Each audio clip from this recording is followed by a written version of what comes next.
Hey guys, tonight, we're going to do something a little different. Imagine that, instead of waking up in your own comfortable bed, you slowly open your eyes on a rough wooden bench beneath a smoke-blackened ceiling. The air smells of burning oak, spilled ale, damp wool, and fresh bread. Somewhere nearby, someone bursts into laughter, a dog barks beside the fireplace, and a tired traveler snores loudly in the corner. Congratulations! You've just woken up inside a medieval tavern. At first, it might sound cozy. A warm fire, hearty food, friendly company, and endless mugs of ale. But the reality was often much stranger, much noisier, and far less comfortable than the romantic stories would have you believe. Over the next couple of hours, we'll quietly wander through one ordinary day, and one very long night, inside one of the most fascinating places in medieval Europe.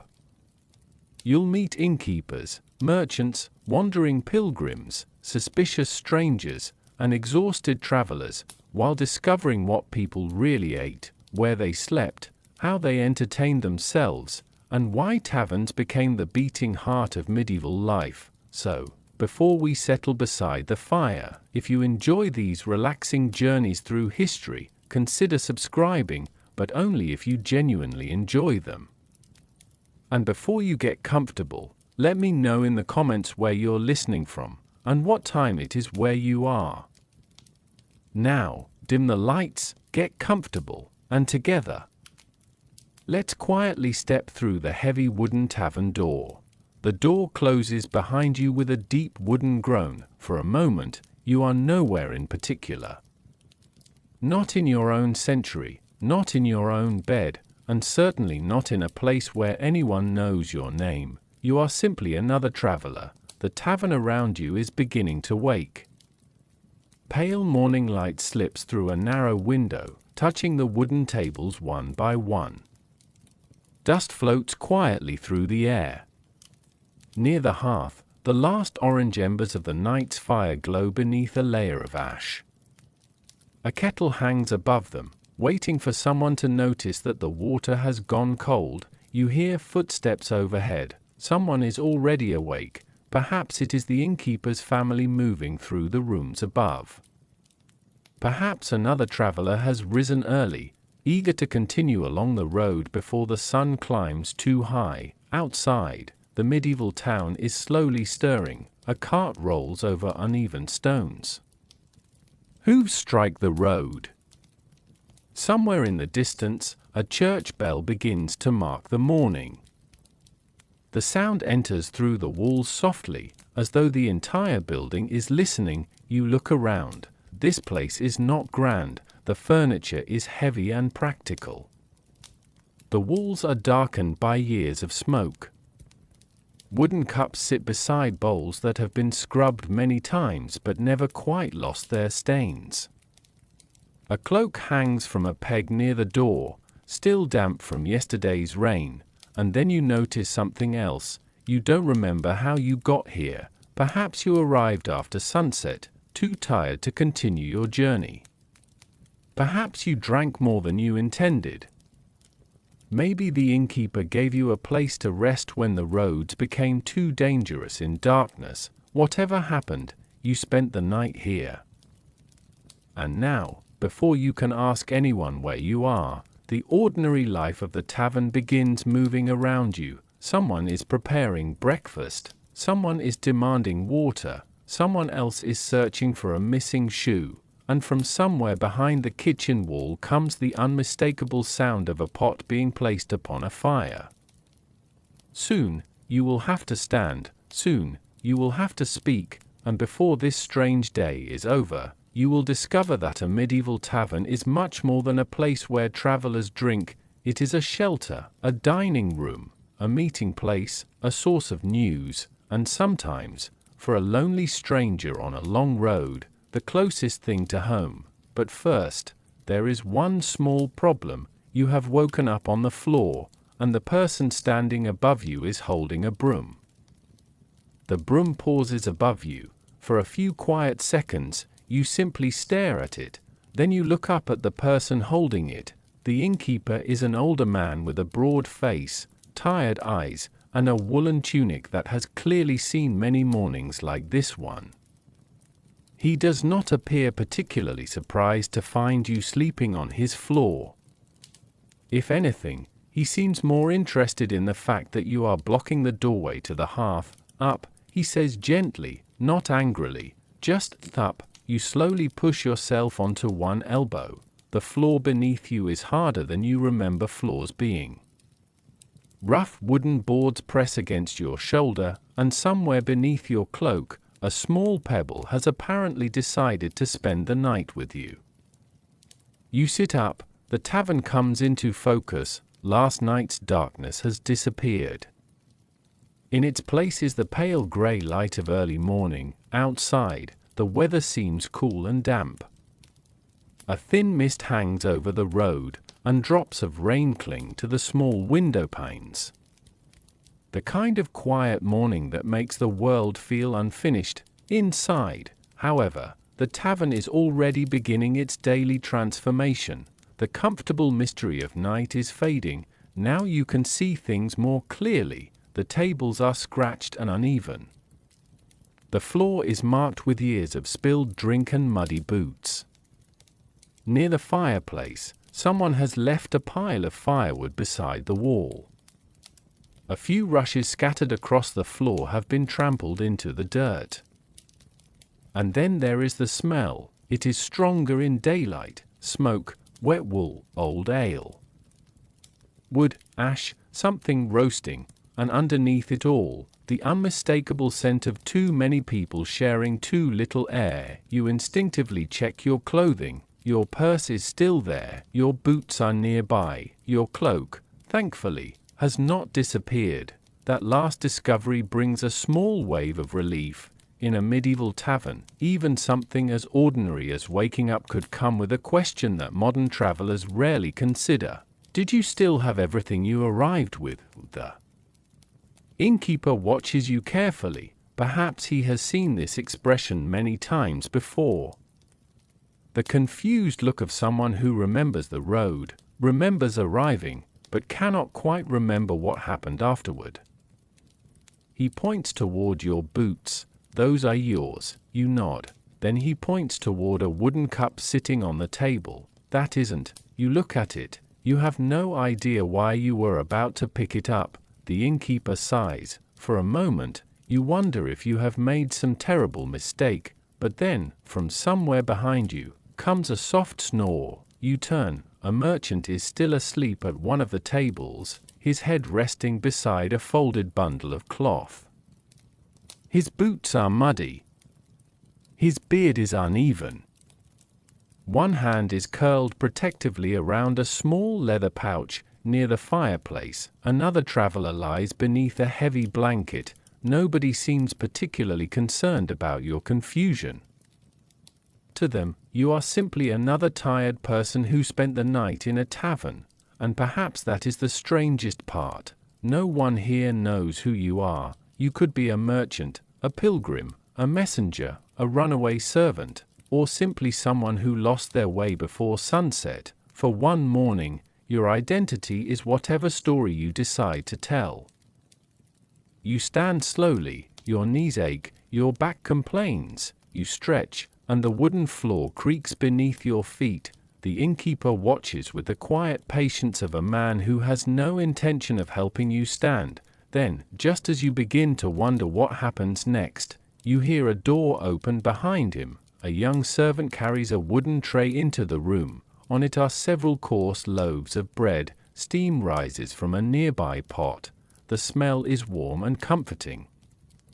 You suddenly realize that you are very hungry, but before you can reach for the bread, the innkeeper raises one finger. Not yet. First, he wants to know who you are, and in a world where a stranger's name could determine whether they were welcomed, questioned, or quietly watched, that simple question might matter more than you realize. The tavern has given you a place to sleep. Now, it wants your story, and somewhere behind the heavy wooden counter, The innkeeper is waiting to hear it.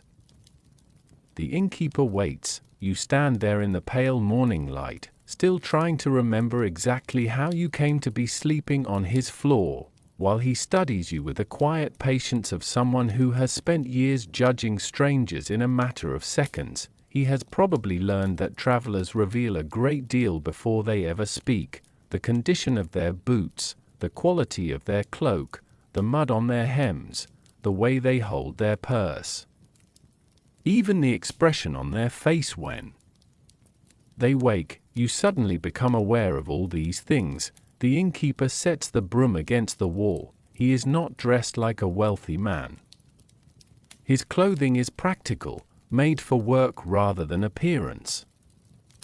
A thick woolen tunic hangs loosely around his shoulders, its color faded from years of washing. A leather belt circles his waist, carrying a small knife and a ring of keys. Those keys catch your attention. They are heavy, iron keys, perhaps, to the front door, the storage room, the cellar, and the private chambers upstairs. In a building filled with strangers, the person holding the keys held a quiet kind of power. The innkeeper gestures toward a wooden bench. You sit. He remains standing. Then he asks your name. You give it. He repeats it slowly, as though testing whether it belongs to you. Satisfied, or at least pretending to be, he asks where you came from. This is where things become complicated. Because the truth is, you are not entirely sure. You remember a road, a long road beneath a darkening sky. You remember walking past fields that had already disappeared into shadow. You remember distant lights, perhaps from a village. You remember rain beginning to fall, and then the tavern door, the warmth, the noise. After that, your memory becomes strangely soft around the edges. The innkeeper listens without interrupting. Perhaps he has heard worse stories. Perhaps he has heard much more confusing ones. Medieval innkeepers lived at the crossroads of countless lives. Their establishment stood along roads connecting towns, villages, markets, ports, and religious destinations. Every evening could bring someone new: a trader carrying valuable cloth, a pilgrim traveling toward a distant shrine, a messenger with urgent news, a craftsman looking for work, a soldier returning home, a farmer whose cart had broken down in the rain, and sometimes people who preferred not to explain themselves. The innkeeper had to learn the difference, not through official records or modern identification papers, but through observation. He might ask simple questions. Where had you come from? Where were you going? Who was expecting you? How long would you stay? The answers could tell him whether you were simply tired or whether you were trouble. You notice that his eyes occasionally drift toward your purse, not greedily, professionally. He wants to know whether you can pay. That, after all, is one of the quiet rules of hospitality. Kindness was important, but the inn still had to survive. The building needed firewood, the kitchen needed grain, the horses needed fodder. The servants needed food, and every empty bed represented money that could not be recovered once the night had passed. The innkeeper finally sits across from you. For the first time, he looks less like a gatekeeper and more like an ordinary man. You notice the tiredness beneath his eyes. Perhaps he slept only a few hours. Perhaps he had been awake long after you collapsed onto the floor, listening for arguments, checking the fire, settling disputes, and making sure nobody wandered away with someone else's belongings. Running a medieval tavern was not simply a matter of pouring drinks. It was a constant balancing act between strangers, and the innkeeper was always standing in the middle. He tells you that you arrived late, very late. The rain was falling hard. You had been exhausted. He had offered you a place near the fire. Apparently, you thanked him. Then you fell asleep before reaching the stairs. You glanced toward the doorway. Your memory begins to return in fragments. The sound of rain. Wet footsteps, a warm room, a wooden cup, and perhaps a song. The innkeeper smiles faintly. You talked in your sleep, he says. You stare at him. He does not explain what you said. Instead, he stands and walks toward the counter. There, he reaches for a clay mug. He fills it from a large wooden pitcher. The liquid inside is dark and cloudy. He places it in front of you. Your first drink of the morning. You look at the mug, then at the innkeeper. And for the first time since waking, you begin to wonder what exactly people in the Middle Ages drank when the day began, and whether you should really take that first sip. The mug waits quietly between your hands. It is heavier than you expected. The clay is rough against your fingers, slightly warm from the tavern's cool morning air. A thin ring of foam clings to the surface, and beneath it, the drink is cloudy and golden brown. The innkeeper watches you, not closely enough to make you uncomfortable, but closely enough to notice whether you are about to complain. You lift the mug. Before taking the first sip, you pause. The smell is earthy, grain, yeast, perhaps a faint trace of smoke from the room around you. You take a small drink. It is not what you imagined. The ale is mild, slightly sour, and not especially strong. There is no sharp bitterness like the drinks you may know today. Instead, it has a simple, grain-like flavor, softened by the warmth of the room. You swallow. The innkeeper nods. That seems to be enough. In the medieval world, ale was not one single thing. Its taste depended on where you were, who made it, what ingredients were available, and how long it had been stored. Some was thick and nourishing. Some was light and refreshing. Some might have been sweetened or flavored with herbs, and some, especially when poorly made or beginning to spoil, was probably best forgotten. The drink in your hands may also have been much weaker than the word ale suggests to modern ears. People did not necessarily sit down every morning intending to become drunk. For many ordinary medieval people, ale was simply part of daily life, a drink, a source of calories. A familiar taste, something that could be made locally from grain when other ingredients were difficult to obtain. Water, meanwhile, had a complicated reputation. It would be wrong to imagine that everyone in the Middle Ages avoided water because it was always dangerous. People certainly drank water from wells, springs, rivers, and other local sources when those supplies were clean enough, but in crowded settlements, clean water could not always be guaranteed. A nearby well might become contaminated, a stream could carry waste from upstream, a stagnant pool was obviously unpleasant. Ale, when properly brewed, offered another option. The brewing process involved heating the liquid, which could make it safer in some circumstances, though medieval brewing methods varied greatly, and so the tavern became a place where drink was not merely entertainment, it was part of the rhythm of travel. You look around the room. Now that you have tasted your first mug, you begin to understand why the tavern counter sits at the center of everything. The innkeeper pours for travelers, locals stop by, and news arrives with every new guest. A merchant hears about a market, a pilgrim learns which road is muddy, a farmer listens to rumors from the next village. The mug in your hand is almost like a passport. It gives you a reason to sit, a reason to listen, a reason to speak. You take another sip. This time, you notice the warmth, not the warmth of alcohol. Exactly, the warmth of being somewhere sheltered, outside. The morning remains wet and grey. Rainwater drips from the eaves. The road is probably thick with mud.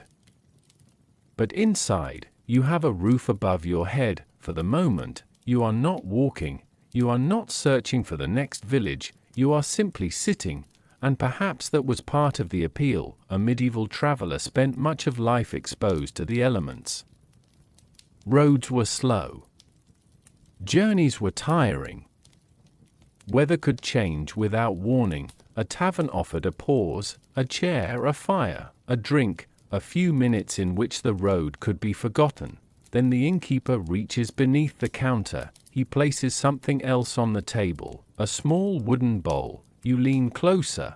Inside is a piece of coarse bread. Beside it sits a little salt, and suddenly, your stomach reminds you that the mug of ale has only made you hungrier. The smell coming from the kitchen is stronger now. Warm bread, cooked grain, perhaps onions sizzling somewhere over the fire. You look toward the doorway. The tavern is changing. The morning drink is becoming breakfast, and whatever waits in that kitchen may tell you far more about medieval life than the ale ever could, because the next thing placed before you will not be served for pleasure. It will be served because you have to eat, and in a medieval tavern, even the simplest meal could reveal exactly where you stood in the world.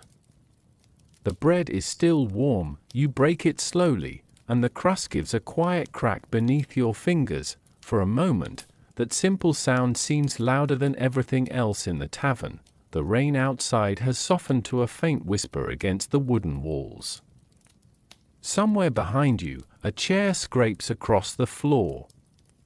The fire settles with a quiet pop, sending a small cloud of ash upward. You dip the bread into a little salt. It is coarse, uneven, and precious enough to be used carefully.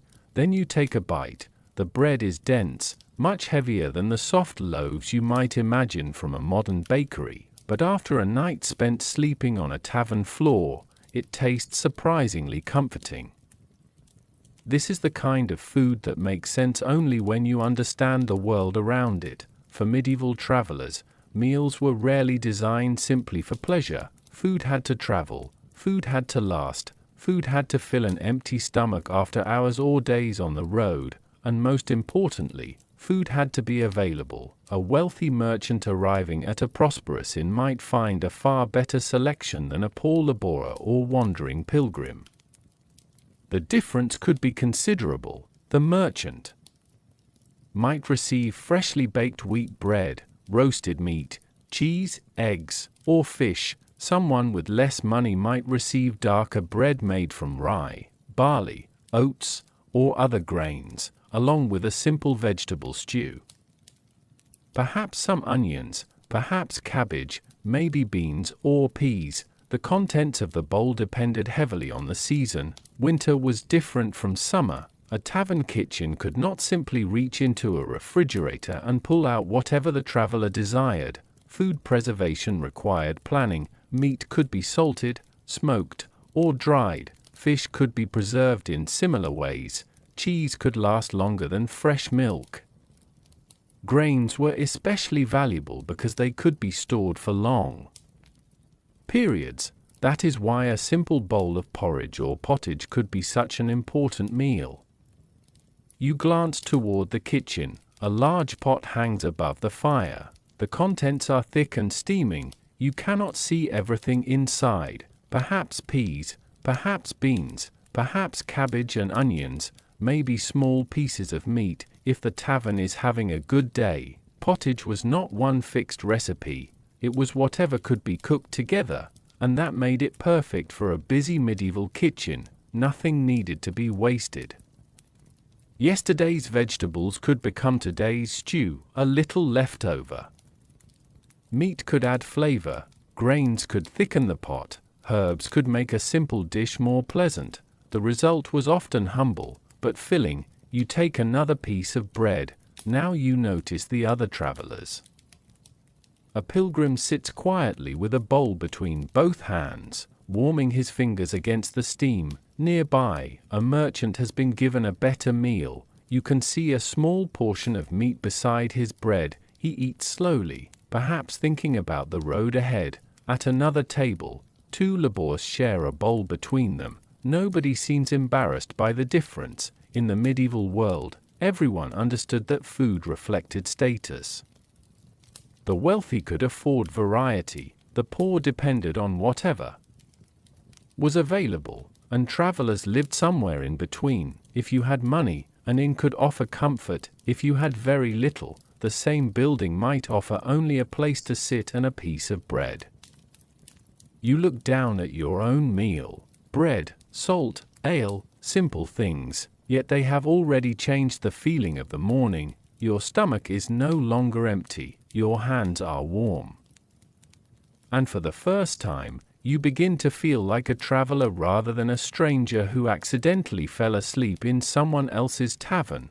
Then you notice something unusual. The innkeeper has begun watching the room again, not the food, not the fire, the people. His eyes move from table to table. He seems to know exactly who has paid, who has not, who is leaving, who is staying, and when a new guest quietly enters through the rain-darkened door, the innkeeper's expression changes, only slightly, but enough for you to notice. The newcomer removes his wet hood. He says nothing. He simply walks toward an empty table. The room grows a little quieter. You look at the innkeeper.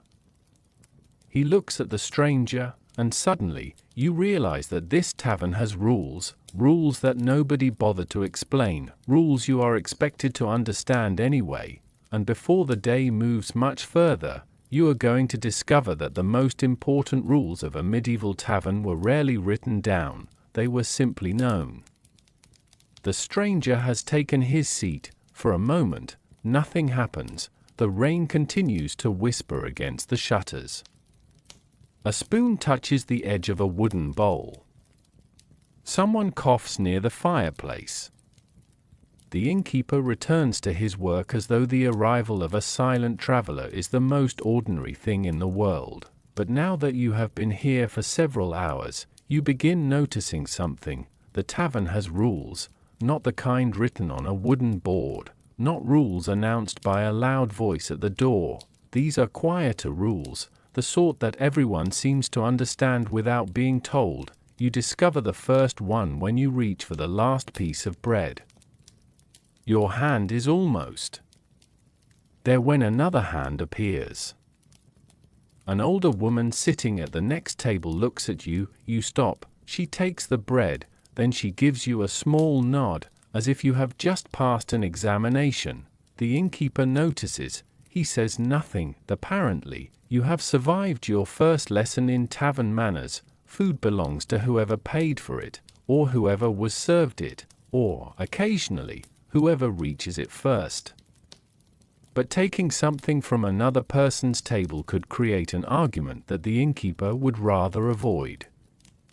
And arguments are expensive. A broken cup must be replaced, a damaged table must be repaired, a customer who feels insulted might never return, so the innkeeper watches, always watching. Another rule becomes clear when a traveler attempts to bring his horse too close to the entrance. The innkeeper immediately stops him. Animals have their own places. Horses belong in the stable or yard. Dogs may sleep near the hearth. Chickens might wander wherever they please. But a horse inside the main drinking room is apparently one inconvenience too many. The traveler apologizes. The horse disappears. The tavern settles again. You begin to understand that medieval hospitality had boundaries. A tavern welcomed strangers, but it was still someone's home and business. You could not simply do whatever you wished. The innkeeper might decide where you Saturday, where you slept, when food was served, and perhaps, most importantly, how long you could stay. If you were unable to pay, the warmth of the room could quickly become less welcoming. This is another rule you discover gradually. Credit was not always a simple matter. A trusted local might receive food and drink with the promise of payment later. A stranger might not receive the same kindness. The innkeeper had to know who could be trusted, and if you were unknown, your purse became your introduction. You notice this when a poor-looking traveler approaches the counter. He places 2 small coins on the wood. The innkeeper studies them, then studies the man. Finally, he nods. The traveler receives a bowl. No conversation is necessary. The coins have spoken for him. Around the room, other customs quietly reveal themselves. Do not shout across the entire tavern. Do not disturb someone who is sleeping unless absolutely necessary. Do not take another person's bed. Do not accuse someone of theft without proof, and if you start a fight, do not expect the innkeeper to admire your courage. The tavern is not a courtroom, it is not a battlefield, it is a fragile community of strangers who must somehow remain together under one roof. That is why the innkeeper's authority matters. He may not be a nobleman, he may not have soldiers at his command, but inside his own walls, his word carries weight. A raised eyebrow might be enough to end an argument, a pointed finger might indicate the door, and if someone becomes too troublesome, the message is simple: leave. You watch the innkeeper move through the room. He checks a table, straightens a cup, speaks quietly to a servant. Then he stops beside the mysterious newcomer. The two exchange a few words. You cannot hear them. The stranger reaches inside his cloak. For a second, you wonder what he is going to produce. A letter, a weapon, a purse, but it is only a small pair of dice. The innkeeper looks at them. Then he looks around the room. A few travelers have noticed. One merchant smiles, another man pulls his chair closer. And suddenly, the quiet tavern feels different. The rules have not disappeared, they have simply changed, because now, the evening's next entertainment is beginning to take shape. A small wooden table is cleared, 2 dice are placed upon it, and before long, coins begin to gather beside them. You have just discovered another important truth about medieval taverns. People did not come here only to eat and sleep, they came to take chances, and sometimes, a man's fortune could change. With nothing more than the roll of 2 tiny pieces of bone. The dice rest on the wooden table, 2 tiny pieces of bone, small enough to disappear beneath a thumb, yet everyone around you seems to understand that they might be worth far more than their size suggests. The tavern has grown quieter, not silent, never silent. There is still the crackle of the fire, the murmur of conversation, the occasional clink of a clay mug being placed upon a table, but the people gathered around the dice are listening differently now. They are waiting. The mysterious traveler sits opposite a merchant with a red woolen cap. Between them lies a small collection of coins, not a fortune, at least, not to someone wealthy, but enough to make losing unpleasant. The merchant picks up the dice, he shakes them inside his cupped hands. For a moment, his face becomes completely still, then he throws. The dice strike the table, they bounce once, twice, then stop. A few people lean closer, someone laughs softly, the merchant smiles, someone else sighs, and just like that, the game continues. Gambling in medieval taverns could take many forms. Dice games were particularly common because they required almost nothing. No complicated equipment.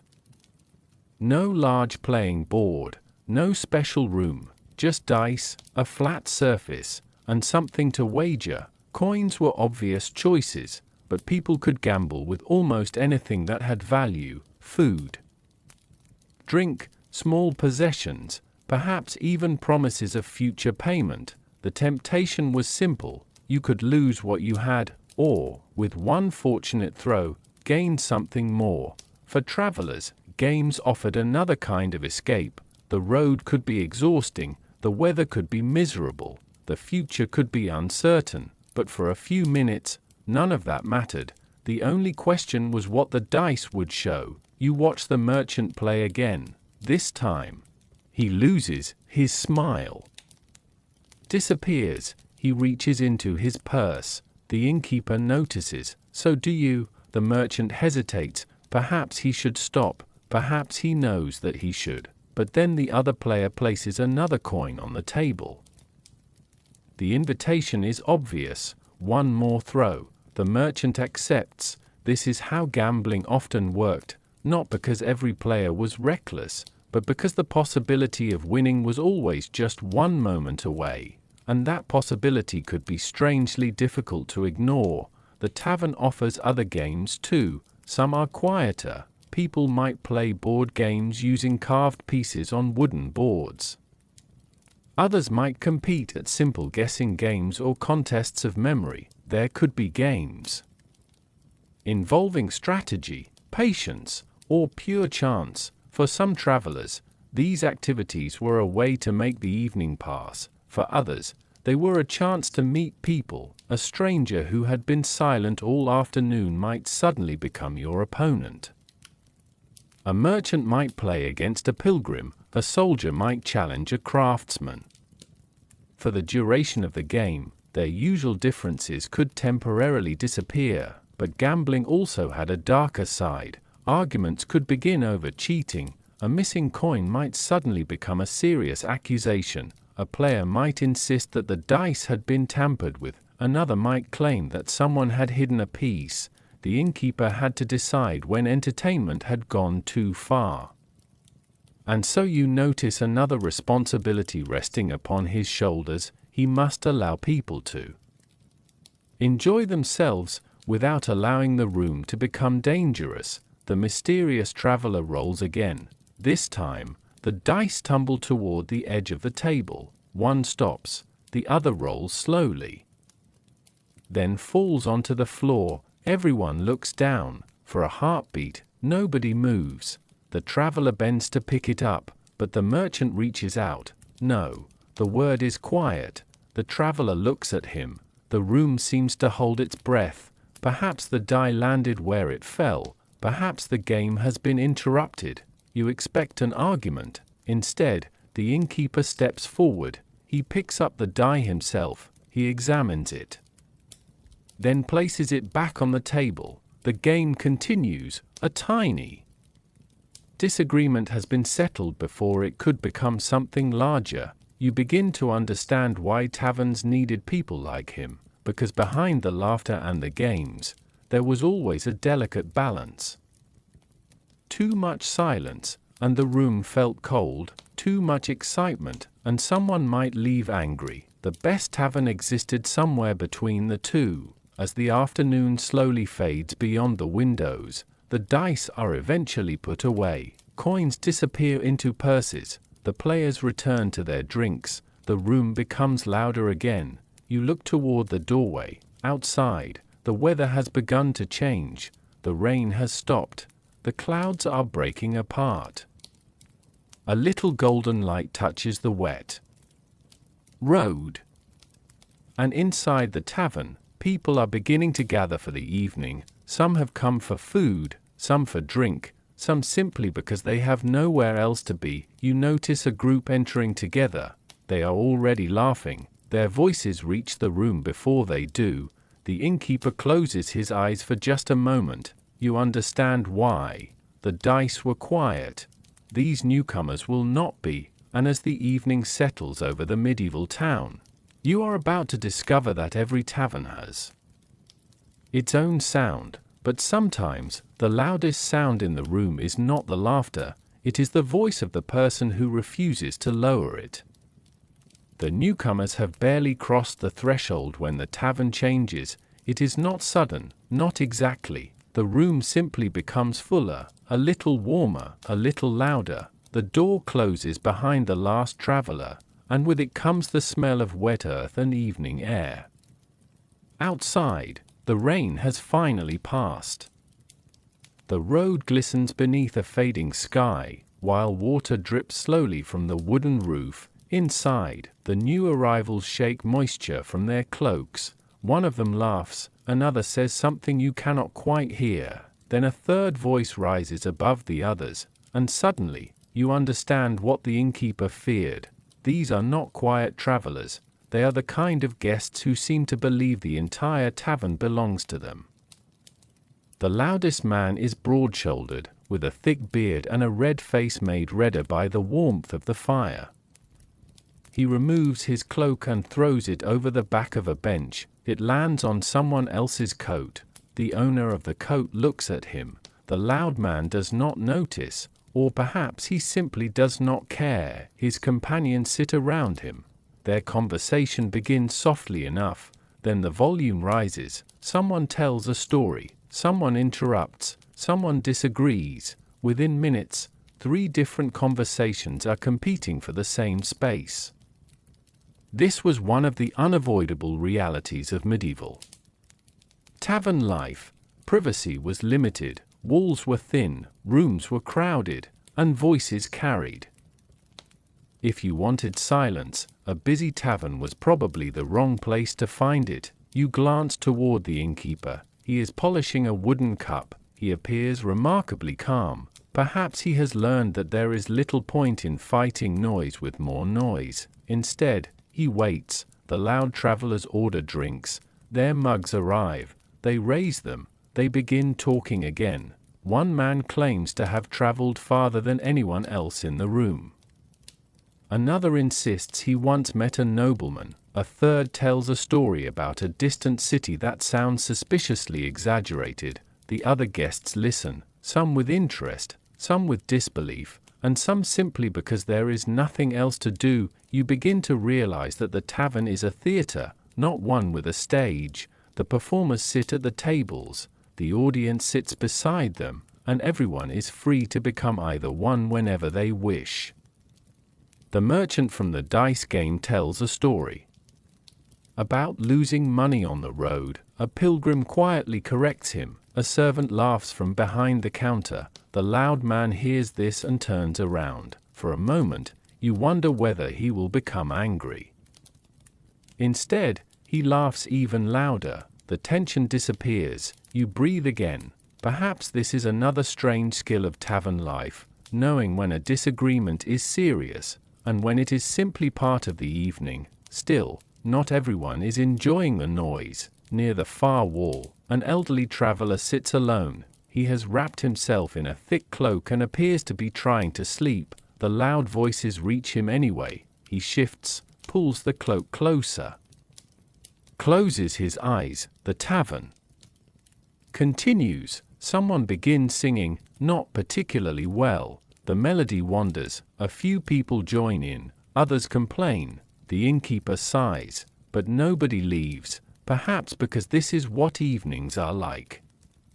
You may come here expecting a quiet meal. Instead, you receive a song. You may hope to sleep early. Instead, someone begins telling a story. You may want to be alone. Instead, a stranger asks where you are traveling. The medieval tavern does not always respect your plans, and yet, there is something strangely comforting about it.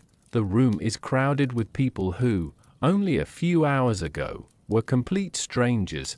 Now they are sharing the same fire, the same light, the same evening. For travelers, that temporary sense of belonging may have been one of the greatest comforts an inn could offer. Outside, darkness settles over the road. Inside, the candles burn lower. The loudest guests are still talking, but their voices have begun to soften. The fire has become the brightest thing in the room, and somewhere above you, footsteps move across the wooden floor. You look up. The sound comes from the upper level. A door opens, then closes. Someone is preparing for bed. You suddenly remember that you have not yet been shown where you will sleep tonight. The innkeeper catches your eye. He gestures toward a narrow staircase. You follow. The noise of the tavern remains below you, but with every step upward, it becomes quieter, and somewhere above the crowded room, behind a wooden door and beneath a sloping roof, you are about to discover what medieval travelers called a night's rest. Although, after seeing where some people have already fallen asleep downstairs, you are beginning to wonder whether the word rest is being used rather generously. The staircase creaks beneath your feet. One step, then another. The noise of the tavern slowly fades behind you, replaced by the quieter sounds of the upper floor. A floorboard groans somewhere in the darkness. A door closes. Someone coughs. Then, for a moment, there is nothing but the soft sound of your own footsteps. You reach the top. The corridor is narrow, much narrower than you expected. The walls lean slightly inward beneath the sloping roof, and the air feels warmer here. Trapped beneath layers of timber and thatch, a small candle burns in a simple iron holder. Its flame moves gently whenever a draft slips through the cracks. The innkeeper walks ahead of you. He carries the candle in one hand and a heavy ring of keys in the other. You notice that he does not stop at the first door, or the second. Instead, he leads you farther down the corridor. You begin to wonder where, exactly, you are going to sleep. Then he opens a door. Inside is a small room. There is a bed. You immediately feel relieved, but then you look closer. It is not your own bed, not even close. The frame is made of rough wood. The mattress is thick but uneven. The covering appears to be a heavy wool blanket. It looks comfortable enough until you realize that you are not alone. Another traveler is already lying on one side. He is asleep, or at least pretending to be. The innkeeper gestures toward the empty space. You stare at him. He shrugs. This, apparently, is your bed. For modern travelers, the idea of sharing a bed with a stranger can feel deeply uncomfortable. But in medieval Europe, shared sleeping arrangements were not unusual. Space was limited, rooms were expensive to build and maintain, and an inn had to accommodate as many paying guests as possible, and so beds were often shared, sometimes by two people, sometimes by several. The wealthy could afford private rooms, but ordinary travelers often had fewer choices. You place your hand on the mattress. It is surprisingly soft.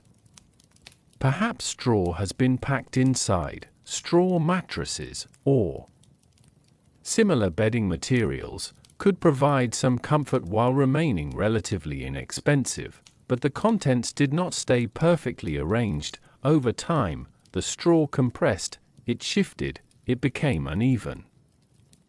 And occasionally, it needed to be replaced. You glance toward the sleeping traveler beside you. He has turned toward the wall. Perhaps he has traveled for days. Perhaps he simply does not want to speak. You decide not to disturb him. The innkeeper points toward a wooden chest near the wall. You can place your belongings there. You look at the chest, then at your purse, then back at the chest. You are suddenly less enthusiastic. Travelers had good reason to be cautious. An inn brought strangers together. Most were probably ordinary people, but not everyone could be trusted. A small room filled with sleeping travelers meant that possessions needed to be kept close. Some people slept with their purses tucked beneath their clothing. Others kept valuables beneath their heads. A traveler might even use a bundle of clothing as a makeshift pillow. The innkeeper probably understood this. He had seen it all before. He leaves you with the candle. You sit on the edge of the bed. The mattress shifts beneath your weight. Somewhere below, the tavern continues. The sound rises through the wooden floor. Laughter, footsteps, a cup placed on a table, someone calling for another drink. But up here, everything feels softer, more distant. You look around. The room is simple. There may be a small window beneath the sloping roof. Through it, you can see almost nothing, only darkness. The rain has stopped completely. The night air is cool. Somewhere outside, a horse moves inside the stable. You hear its quiet breathing. Then the wind touches the roof. The sound is gentle, almost soothing. You lie down. The stranger beside you does not move. You pull the blanket over yourself.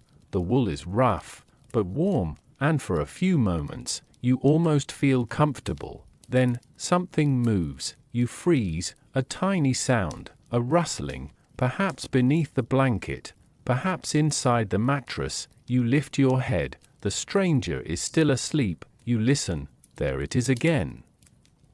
A faint scratching sound. You look toward the bed, and suddenly, you remember something nobody mentioned downstairs. A medieval inn could offer shelter from the road. It could offer food. It could offer warmth, but it could not always offer cleanliness. Because beneath the blankets, inside the straw, and within the thick wool of the bedding, tiny creatures could make themselves very much at home. And as you slowly lower your head back onto the mattress, you begin to wonder whether the bed is actually empty, or whether something else has been waiting here for you all along.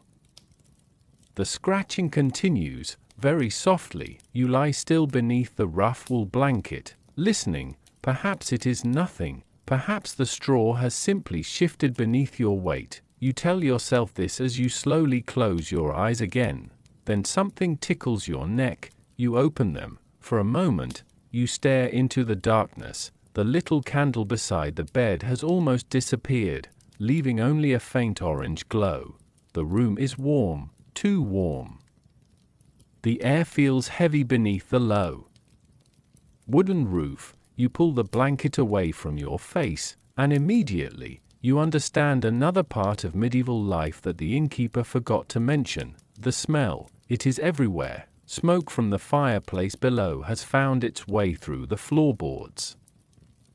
The wool blanket carries the scent of old travelers. The straw mattress smells dry and dusty, and somewhere beneath all of it is the faint odor of damp clothing that has not completely dried. You turn onto your side. The traveler beside you continues sleeping. Perhaps he is used to this. Perhaps after weeks on the road, a little discomfort no longer matters. You, however, are beginning to notice everything. The medieval tavern was not necessarily filthy by the standards of its own time. People washed, clothing was cleaned, bedding could be changed, floors could be swept, but cleanliness was limited by the materials and technology available. There was no modern plumbing, no electric ventilation, no easy way to replace stale air, and in a building heated by open fires, smoke was an unavoidable companion. The fireplace downstairs had been burning for hours. Smoke escaped through chimneys when the building had them, but some inevitably remained indoors. It settled into the rafters, it darkened the walls, it clung to clothing. And over years, it could turn the entire interior of a tavern nearly black. You imagine the building when it was first constructed: fresh timber, clean straw, new plaster, bright walls. Then you imagine decades passing, hundreds of fires, thousands of meals, countless travelers arriving with wet cloaks and muddy boots. The building slowly absorbs their presence. The walls remember, the ceiling darkens, the furniture becomes polished by thousands of hands. And the air itself seems to carry the history of everyone who has passed through. You shift beneath the blanket, something brushes against your skin again. You sit up, the traveler beside you opens one eye, he looks at you, then at the mattress, then back at you. His expression says everything. He has experienced this before: fleas, perhaps lice, perhaps other tiny companions that traveled easily between people, animals, clothing, and bedding. They were a common problem in crowded living conditions, and an inn was almost the perfect environment for them. Travelers arrived carrying their belongings. They slept close together. Animals were often nearby. Bedding was reused. Clothing could remain unwashed for long periods, and once a small creature found a comfortable home, it had very little reason to leave. You scratch your arm. The other traveler sighs. Then he turns away, apparently. There is nothing to be done. You decide that this is one of those moments when medieval people probably developed a remarkable ability to ignore discomfort. After all, what choice did they have? The road was cold, the tavern was warmer, the bed was better than the ground, and tomorrow, you would still have somewhere to go. That thought brings a strange comfort. Even imperfect shelter was still shelter. You move closer to the wall. A small draft enters through a crack in the wooden boards. The air feels cooler. You breathe more easily. Below, the tavern is becoming quieter. The loud guests have finally begun to settle. A chair scrapes across the floor. Someone laughs once, then silence. The fire continues burning. You can almost imagine the innkeeper downstairs, moving through the empty room, collecting cups and checking the doors. The smell of smoke remains. The stale air remains, the unseen creatures remain, but the world is becoming still. You look through the narrow window. The sky is dark and clear now. The rain has gone. Stars appear between drifting clouds. For the first time, the room feels peaceful, and perhaps this is the strange truth about medieval comfort. It was not the absence of discomfort, it was learning to rest despite it. You close your eyes, the mattress shifts. The wooden building settles. Somewhere in the distance, a dog barks once. Then, you hear footsteps, not below, not outside. Here, on the upper floor, someone is walking slowly along the corridor. The footsteps stop outside your door. You remain perfectly still. A shadow passes beneath the narrow gap. Then comes a quiet knock, 3 gentle taps. You sit up. The traveler beside you is awake now. Neither of you speaks. The tavern was supposed to be sleeping, but apparently, someone else has just arrived. And whatever comfort you thought you had found beneath this old roof, the night is not quite finished with you yet. The knocking stops. For a few moments, nobody moves. You remain sitting on the edge of the bed, listening to the silence beyond the door. Then footsteps continue down the corridor, slowly, quietly, until they disappear. The traveler beside you finally lies back down. You do the same, but sleep does not return immediately. Instead, you begin to notice another sound, a soft movement below, then another. Someone is awake. The tavern is not sleeping after all. You hear a door open somewhere downstairs. Wood scrapes against wood. A bucket is lifted. Water splashes. Then comes the faint sound of sweeping. Morning has begun, much earlier than you expected. The first light has not yet appeared through the windows. But the people who keep the tavern running are already at work. You eventually drift into a shallow sleep. When you wake again, the sky outside is beginning to brighten. The rain has ended. The air is cool and fresh. And downstairs, the tavern looks completely different. The room that had been crowded with travelers last night is now almost empty. Tables are being cleaned. Cups are being collected. The fire is being rebuilt.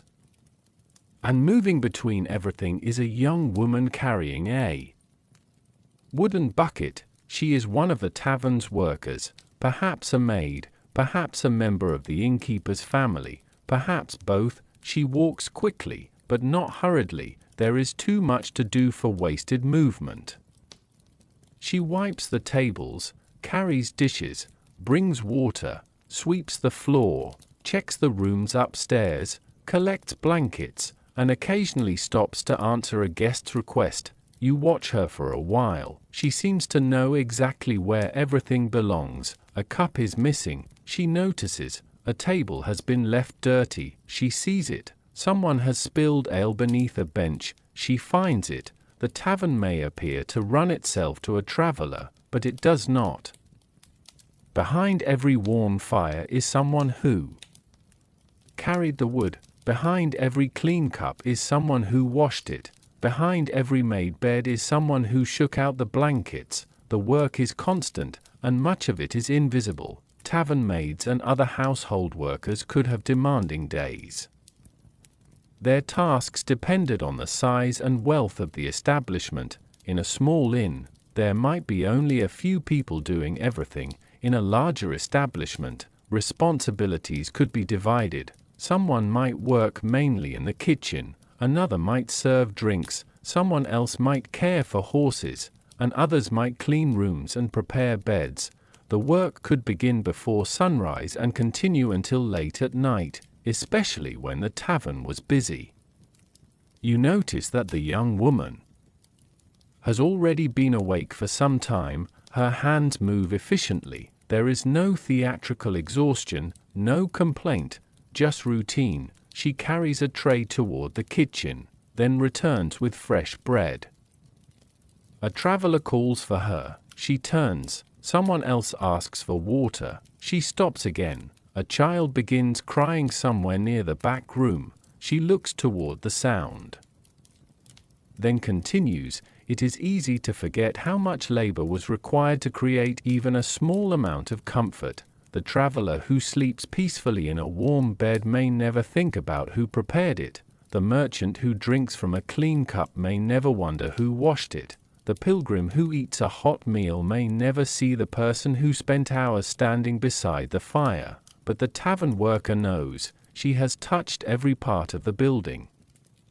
She has carried its water, swept its floors, fed its fire, and listened to its guests. You begin to wonder how many stories she has heard. Perhaps she knows which merchants are honest, which travelers are generous, which ones complain, which ones leave without paying. She may know more about the people passing through this tavern than anyone else, but nobody asks her very much. Her role is to serve, and yet, as you watch her move through the room, you realize something. The tavern would not exist without people like her. The innkeeper may hold the keys, but she keeps the place alive. The morning grows brighter, sunlight begins to reach through the windows. Outside, the road is drying. Inside, the last traces of the night are disappearing. The tables are clean, the fire burns steadily, breakfast is being prepared,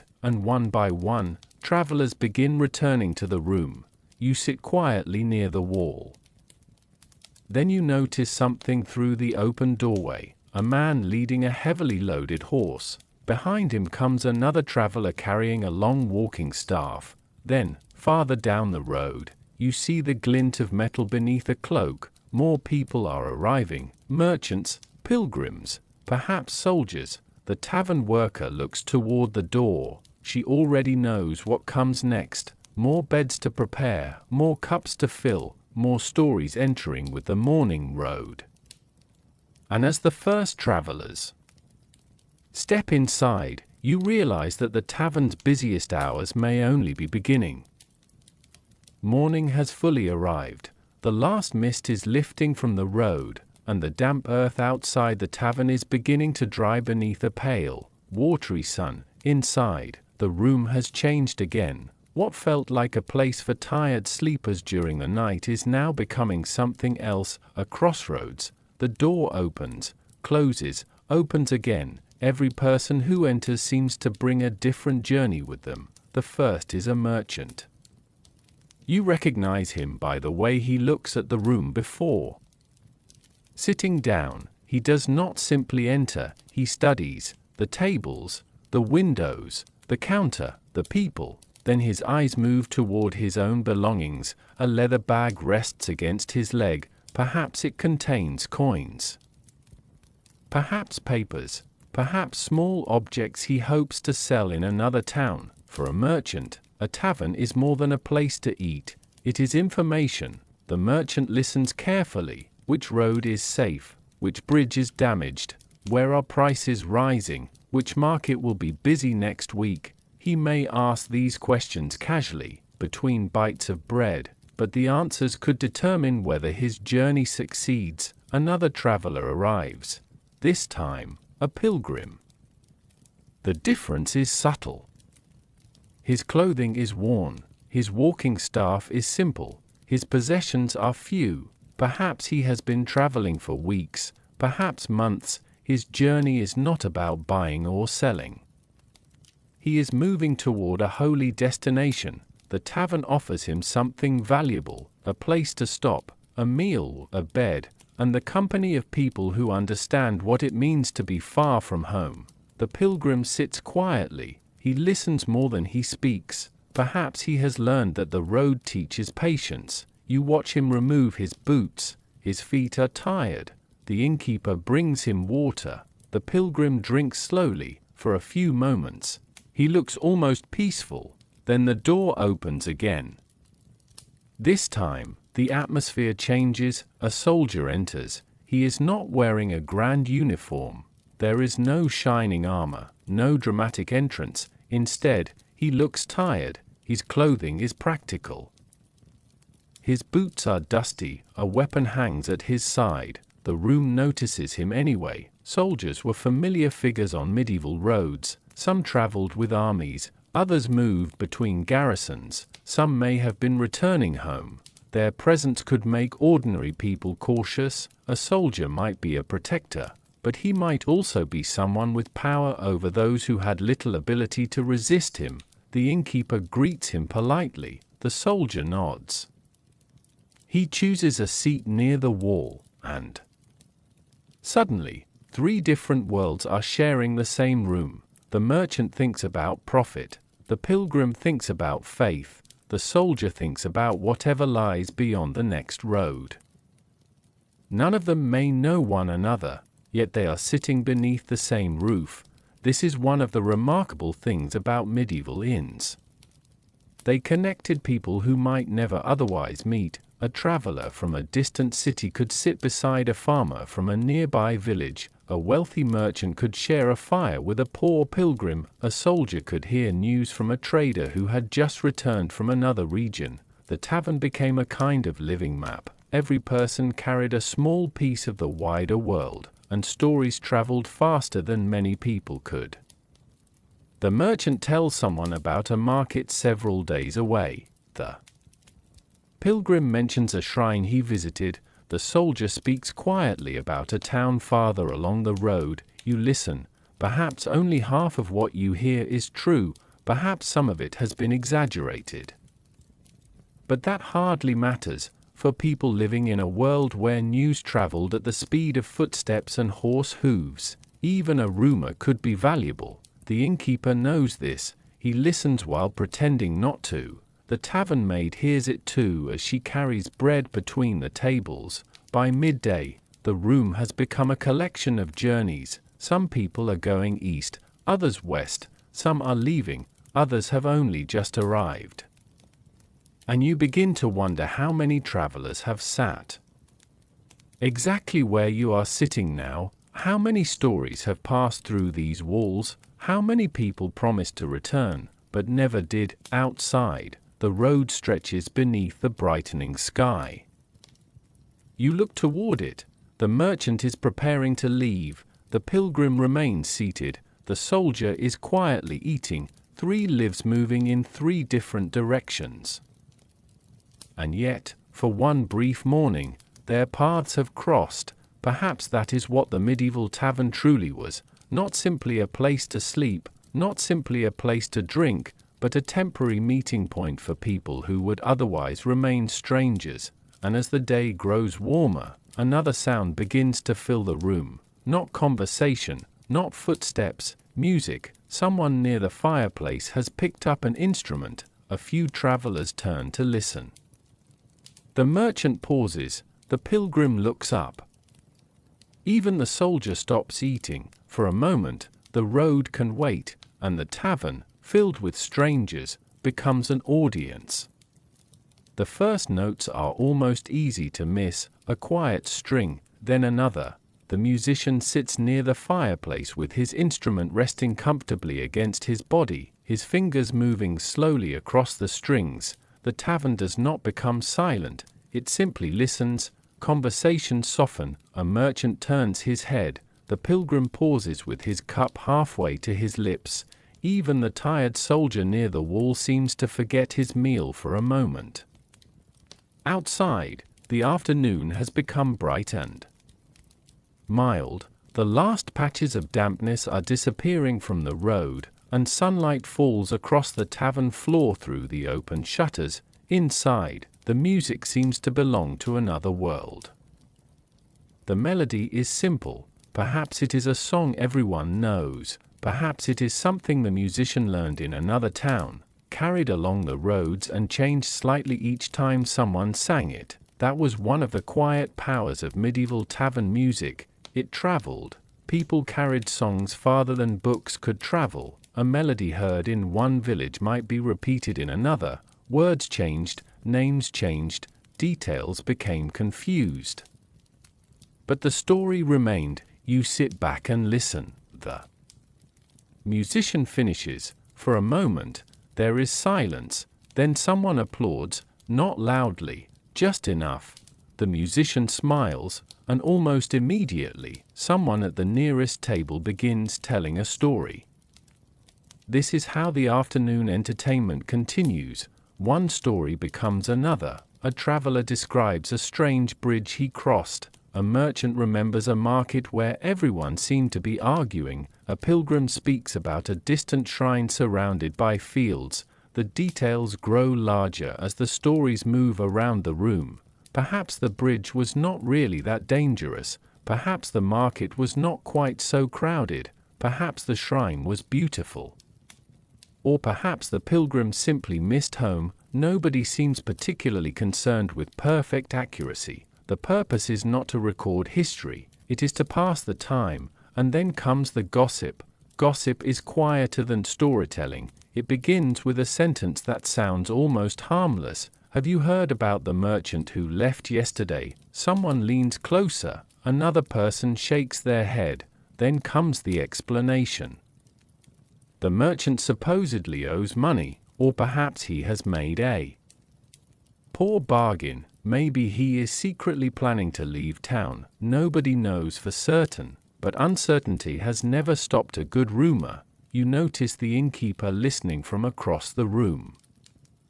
He pretends to be busy, but he hears everything. Taverns were ideal places for gossip because travelers constantly brought new information. A person might arrive from another town carrying news of a marriage. A merchant might mention a change in prices. A pilgrim might repeat something heard on the road. A soldier might have heard rumors from somewhere far away. The information could be useful or completely wrong.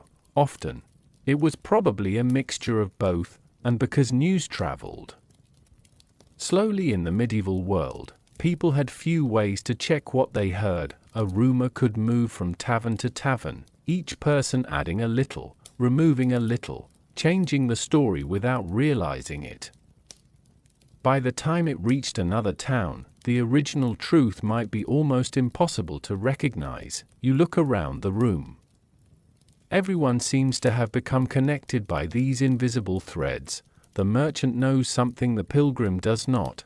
The pilgrim has heard something the soldier has never encountered. The tavern maid knows which traveler arrived yesterday. The innkeeper knows who stayed last week, and you are beginning to hear all of it. A young traveler at the next table tells a story about a haunted road. He claims that, late one night, he saw a pale figure standing beside a ruined chapel. Nobody believes him, at least, not completely. One man laughs, another quietly asks where the chapel is. The storyteller gives the location. The laughter stops. Perhaps the place is real.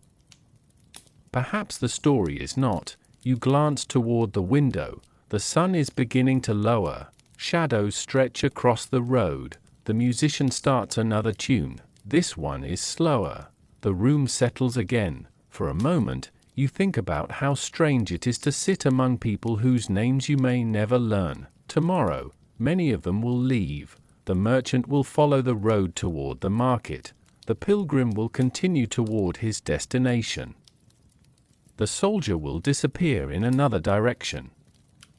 The musician may pack his instrument and move on. Even the innkeeper may eventually forget your face. Yet tonight, their voices fill the same room. Their stories become part of the same evening.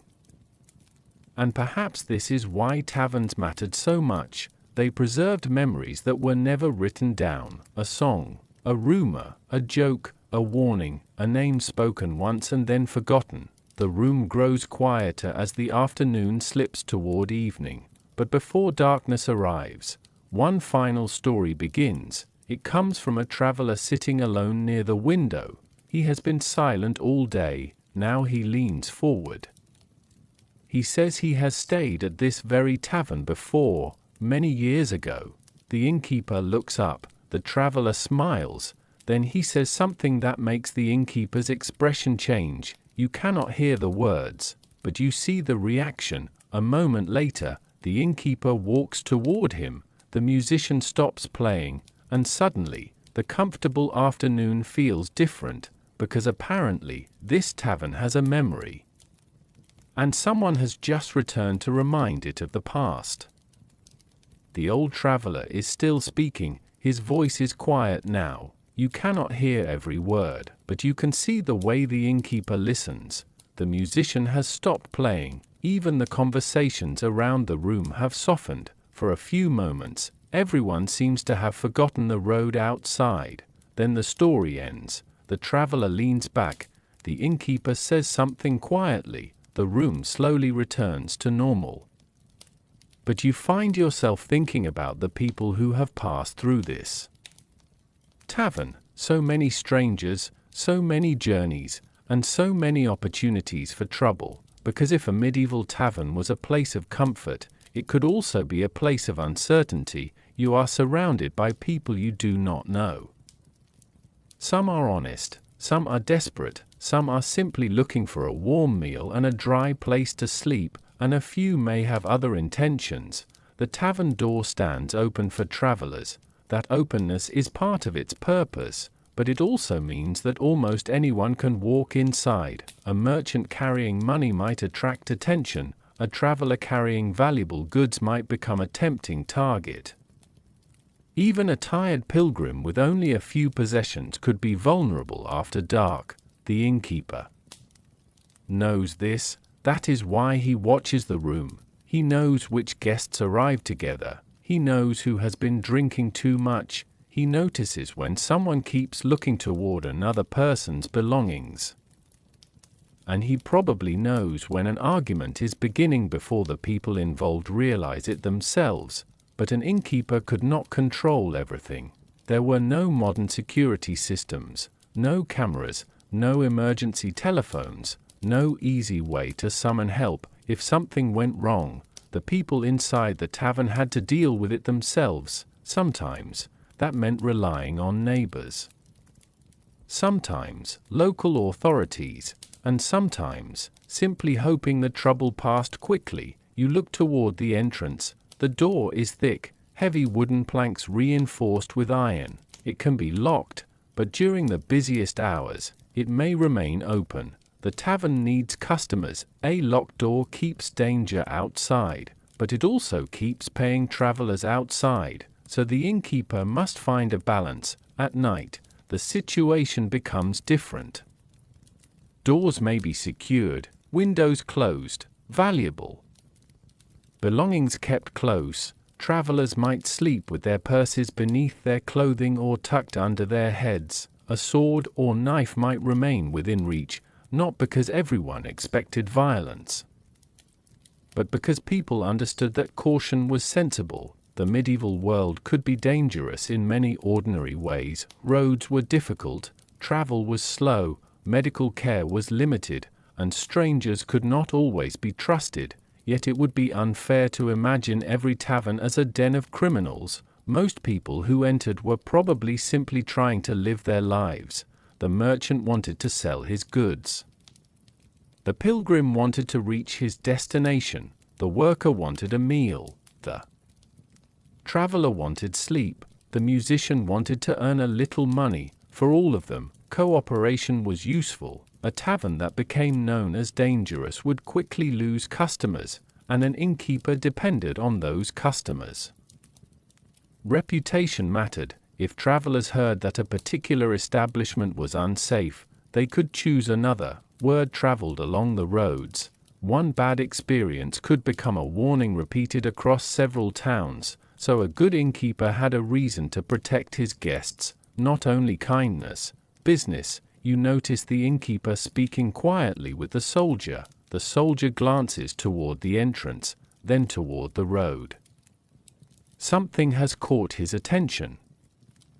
A horse is standing outside, no rider, no owner, just a horse tied loosely to a post. Perhaps its owner is inside another building, perhaps it was simply left there. The innkeeper frowns. The soldier stands. He walks toward the door. You watch from your table. The moment passes. A young boy appears outside, running toward the horse. He unties it.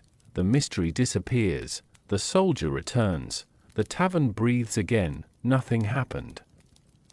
And perhaps that is the point. Safety in a medieval tavern was often made from hundreds of small decisions. A locked door, a watchful innkeeper, a trustworthy neighbor, a careful traveler, a stranger who chose not to cause trouble.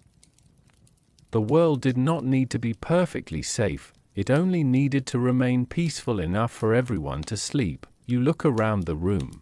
The sun has nearly disappeared, the tavern is settling into evening, the merchant counts his coins, the pilgrim adjusts his cloak, the soldier checks his belongings, everyone is preparing for the night in their own way. You reach for your own purse, then you pause, you remember the innkeeper's words from earlier, the price of your room. The cost of your meal, the mugs of ale, the bread, everything has a price, and now, as the candles are lit and darkness gathers outside, you begin to wonder, how much has this strange day actually cost you? Because before you can settle in for another night beneath the old wooden roof, there is one small matter still waiting to be settled, the bill. The innkeeper has finished securing the door. Outside, darkness has settled over the village. The road that was busy only hours ago is now almost empty. A cool breeze moves through the trees, and somewhere beyond the tavern walls, a horse shifts quietly in the stable. Inside, the candles burn lower. The merchant has finished counting his coins. The pilgrim has gathered his few belongings. The soldier sits quietly near the wall, and you are still wondering about the bill. The innkeeper approaches your table. He does not hurry. He carries a small wooden tablet in one hand, though you suspect that most of the accounting exists only in his memory. He looks at you, then he begins. The room, the food, the drink, perhaps the stable, perhaps something else. You listen carefully. The strange thing is that there is no single price for a medieval night's stay. The cost could vary enormously depending on where you were, what kind of establishment you had entered, and what you could afford. A small roadside inn might offer little more than a place on the floor, some bread, and a drink. A larger establishment in a prosperous town could provide better food, private rooms, stables, and more comfortable bedding. The difference between them could be enormous, and, just as today, your experience depended partly on the size of your purse. You look around the tavern. The merchant probably does not worry much about the price of his meal. The pilgrim counts his coins carefully. The soldier may have his own arrangements. You realize that the tavern is not one experience, it is many. For a wealthy traveler, the inn might feel almost luxurious. For someone poor, it might be the last place where they could afford to stop before continuing their journey. The innkeeper explains the cost of your stay.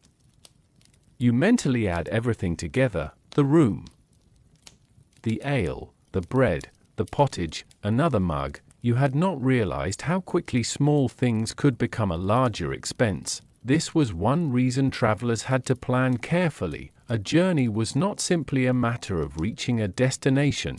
You needed enough money to survive the road, food, shelter, transport, animal care, perhaps tolls at bridges or roads, and unexpected delays. A journey that took 3 days could become 5. Rain could slow you down. A broken wheel could force you to stop. The sick horse could change everything. Every extra night cost something. For the ordinary traveler, these calculations mattered. The innkeeper waits. You finally place your coins on the table. They make a soft sound against the wood. He counts them. 1, 2, 3. Then he stops. You feel a small moment of concern. You count them again in your mind. Perhaps you have miscalculated. But the innkeeper simply reaches into his pocket and returns 1 coin. You stare at it. He has given you change. You had expected the entire amount to disappear. Instead, you have something left. The feeling is strangely comforting. You place the coin back into your purse. Then you think about the people who could not afford even this. Not every traveler had enough money for a proper bed. Some may have relied on charity. Religious houses sometimes offered hospitality to pilgrims. Monasteries could provide shelter. friends and relatives could open their homes, and sometimes, travelers simply had to sleep wherever they could, a roadside shelter, a barn, a church porch, or beneath the open sky. The medieval road was full of people whose journeys were shaped by what they could afford. Money could buy comfort, but it could also buy time. A richer traveler could rest longer, eat better, protect valuable goods, travel with animals. A poor traveler had fewer choices, and yet, the tavern remained one of the great equalizers of the road. For a few hours, everyone sat beneath the same roof. The merchant, the pilgrim, the soldier, the worker, the stranger, each had paid something to be there, perhaps money, perhaps labor, perhaps simply the courage required to travel. You look toward the fireplace, the flames have become smaller. The warmth is fading. The innkeeper collects the last coins. The business of the day is nearly complete, but then you notice something. A coin lies beneath the edge of the table. It is not yours. You bend down and pick it up. For a moment, you consider keeping it. Nobody saw you. Then you look toward the merchant. He is checking his purse. You place the coin on the table. The innkeeper notices. He smiles faintly. No words are necessary. The coin belongs to someone else, and in a place where reputation could travel faster than a person, honesty might be worth more than one small piece of metal. You rise from your chair. Your meal is paid. Your room is paid. The night is yours. At least, you thought. It was, because just as you begin walking toward the staircase, the tavern door makes a sound, a very quiet sound. The lock moves. Someone is outside. You look at the innkeeper. He looks at you. Then comes a knock, not 3 gentle taps this time. 1, 2, 3, and then silence. The innkeeper slowly reaches for the door. You suddenly wonder who could possibly be arriving this late, and more importantly, why would anyone choose to enter a medieval tavern after everyone else has gone to sleep? The knock comes again. 1, 2, 3. The sound seems louder this time. You stand near the staircase, watching the innkeeper. He does not immediately open the door. Instead, he waits. The tavern is almost completely silent now. The musician has gone upstairs. The merchant has disappeared into his room. The pilgrim is sleeping near the fire. Even the soldier has closed his eyes. Only the innkeeper remains awake. And you, outside. Whoever is waiting does not knock again. Perhaps they have changed their mind. Perhaps they are simply standing in the darkness. The innkeeper lifts the wooden bar. Slowly, he moves it aside. The door opens. Cold night air enters the tavern. For a moment, you see only darkness. Then a figure steps into the light. It is a woman. She wears a dark cloak pulled tightly around her shoulders. Her hair is damp from the night air. She looks tired, not frightened, just tired. The innkeeper recognizes her. His expression changes immediately. "You are late," he says quietly. The woman smiles. "Road trouble." She removes her cloak. Beneath it, she wears a simple dress and a woolen shawl. You realize she is one of the tavern workers. Perhaps she had been visiting family. Perhaps she had been helping another household. Or perhaps, like so many people in the medieval world, she simply had somewhere else to be before returning to work. The innkeeper closes the door. The warmth returns. The woman walks toward the fireplace. She holds her hands near the embers. The tavern seems to accept her arrival without surprise. And then you notice something else. A second figure is standing outside. A man. He is younger. He carries no obvious luggage. He hesitates at the doorway. The innkeeper looks at him.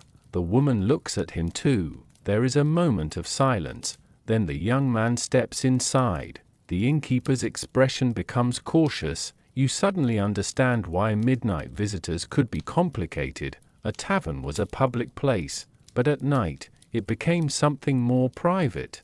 people arrived after dark for many reasons. A traveler might have missed the last daylight, a messenger might carry urgent news, a worker might return late, a traveler might simply be desperate for shelter, but sometimes people arrived because they wanted to meet someone. Taverns were places where strangers could disappear into the crowd.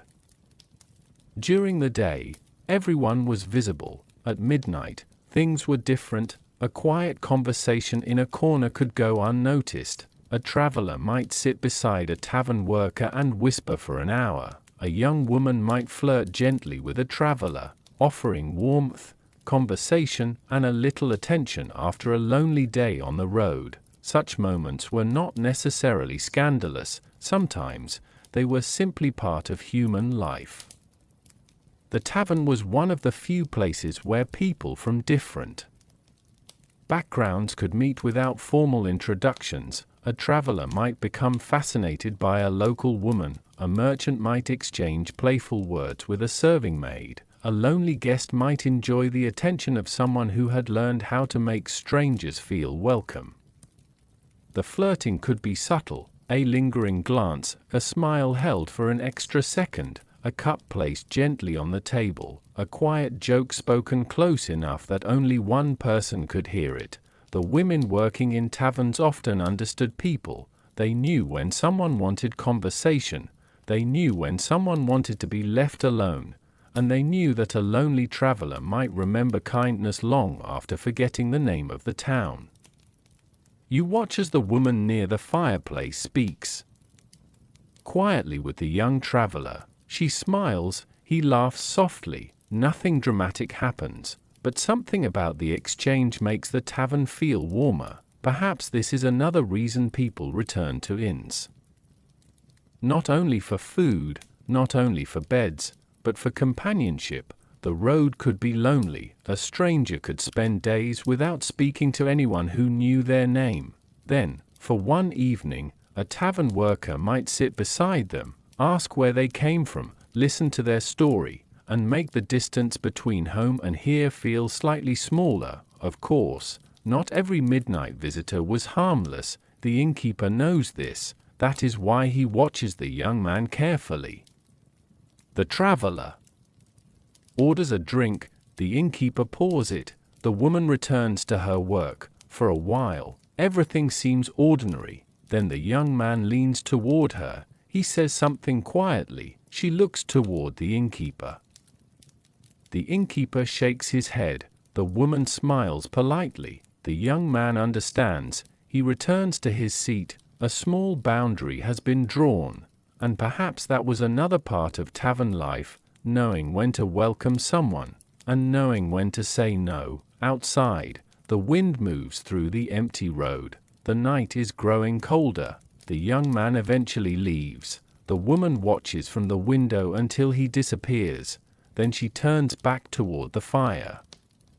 You notice the expression on her face. For just a moment, she looks lonely, then the expression disappears. She picks up a wooden cup. The work continues. The innkeeper checks the door again. This time, he locks it. The tavern is finally secure. You begin walking toward the staircase, but before you reach it, the woman calls your name. You turn. She is holding something in her hand, your purse. You touch your belt. It is gone. She smiles. You dropped it. You take it from her, and suddenly, you understand. The most dangerous visitor of the night was not the stranger at the door. It was your own carelessness. You thank her. She nods. Then she returns to the fire. You climb the stairs. The tavern becomes quiet behind you, but somewhere below, the woman remains awake, and perhaps, in a few hours, she will be the first person to see the morning arrive. The stairs creak beneath your feet. You reach the upper floor again, expecting the familiar darkness of the sleeping rooms. But something feels different. The air has changed. It is cooler now, cleaner, and somewhere beyond the wooden walls, the night is beginning to loosen its grip on the village. You return to your room.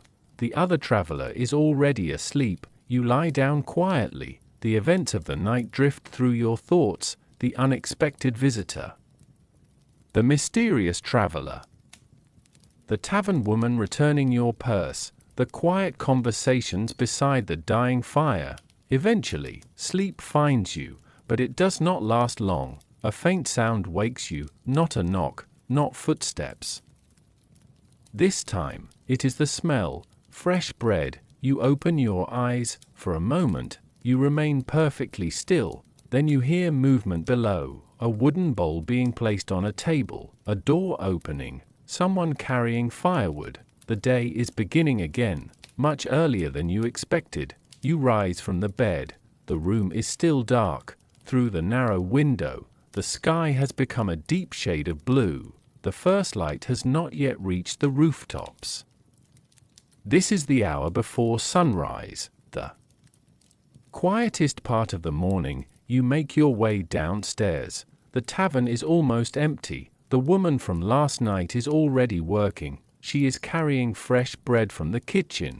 The innkeeper stands beside the hearth, warming himself near the newly lit fire. Neither seems surprised to see you.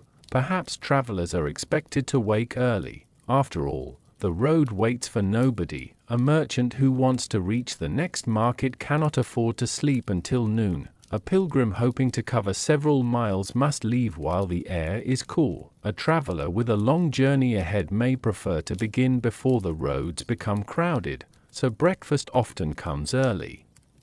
Very early, you sit near the fire. The tavern woman places a wooden bowl in front of you. The meal is simple: bread, perhaps some pottage, maybe cheese, perhaps a little meat, if the inn is well supplied. There is nothing extravagant, but after sleeping in a crowded room and waking before sunrise, it feels surprisingly comforting. You tear a piece of bread. Steam rises from the bowl. The smell fills the room. For a few moments, you simply eat. The merchant arrives next. He looks more awake than you feel. His belongings are already packed. He sits at a nearby table and begins eating quickly. The pilgrim appears soon after. His walking staff rests against the wall. He speaks quietly with the innkeeper. Perhaps he is asking about the road ahead. The soldier is the last of the three. He enters slowly. He looks tired, very tired, but his belongings are ready. You notice something about all of them. Nobody seems eager to stay. The tavern was comfortable enough, but it was never the destination. It was a pause, a temporary shelter between one place and another.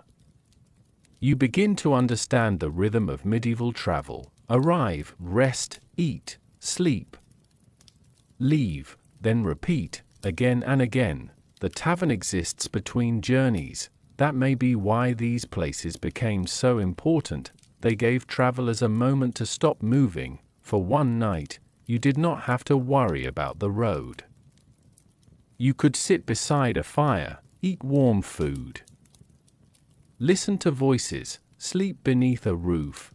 Then, before the sun even appeared, you were preparing to leave again. The tavern woman returns with another basket of bread. You notice how tired she looks. The night visitor from yesterday has already become part of the morning routine. Perhaps she never slept. Perhaps she did, somewhere in a small room behind the kitchen. Either way, the work continues. She places bread on another table, then returns to the kitchen. The innkeeper checks the weather through the open door. The morning air is cool. A thin mist hangs over the road. The sky is becoming lighter. You finish your meal. Outside, birds begin to sing. The village is waking. A cart rolls somewhere in the distance. A blacksmith's hammer sounds faintly from another street. The world is beginning again. You stand. The innkeeper looks at you. Leaving soon. You look toward the door. For the first time, you realize that you are ready. You have spent one night here. One strange, uncomfortable, unforgettable night. And somehow, it feels longer than a single night should. You thank the innkeeper. He nods. You thank the tavern woman. She smiles, perhaps. She remembers your purse, perhaps she remembers something else. You collect your belongings. The merchant is already outside. The pilgrim follows. The soldier pauses at the doorway. You step into the morning air. The sky is now pale gold. Behind you, the tavern door remains open. Warmth spills onto the road. For one last moment, you look back. Inside, another traveler has just entered. Someone new, someone carrying a different story. And suddenly, you realize something. The tavern will continue without you. Your chair will be occupied. Your bed will be given to someone else. Your cup will be washed. Your name may be forgotten, but the road is waiting. And as the first sunlight touches the wet rooftops, you begin walking away, not knowing that the hardest part of leaving a medieval tavern may not be saying goodbye, it may be deciding where to go next. The road is quiet behind you. For a few moments, you continue walking without looking back. The morning air is cool against your face. The rain has left the world smelling of wet earth, damp wood, and fresh grass. Your boots press into the soft road. Step after step, the tavern slowly becomes smaller behind you, and yet, somehow, it does not feel as though you are simply leaving a building. You are leaving a temporary little world. For one night, that place had held you. It had given you warmth when the evening was cold, food when you were hungry, a bed when you were exhausted, and strangers when the road felt lonely. Now, all of that is behind you. Ahead, there is only the road. You walk alongside the merchant for a short distance. His horse moves steadily beside him. The animal's breath rises in the cool morning air. The merchant is already thinking about the next town. Perhaps he will reach the market before noon. Perhaps he will find a good price for his goods. Perhaps he is already calculating how much he might earn. After a while, the road divides. The merchant takes the wider path. You continue along the narrow one. He raises a hand. You return the gesture, and then he is gone. It is strange. Yesterday, you knew nothing about him. This morning, you shared breakfast. Now you may never see him again. The pilgrim passes you later. He walks slowly. His wooden staff touches the earth with a steady rhythm. Tap, step, tap, step. You exchange a few words. He tells you that his destination is still several days away. You wish him a safe journey. He wishes you the same. Then he continues. The distance between you grows. Soon, he too disappears. The soldier is already far ahead. Perhaps he never noticed when you left. Perhaps he did. It does not matter. Everyone continues. That is the nature of the road. People meet, people separate, and most of the time, neither knows how important the meeting might have been. You keep walking. The morning grows brighter. The clouds are slowly breaking apart. Sunlight touches the fields. Small birds move through hedges. A farmer leads a pair of oxen along a muddy path. A child watches you from beside a cottage. The world feels peaceful, almost ordinary.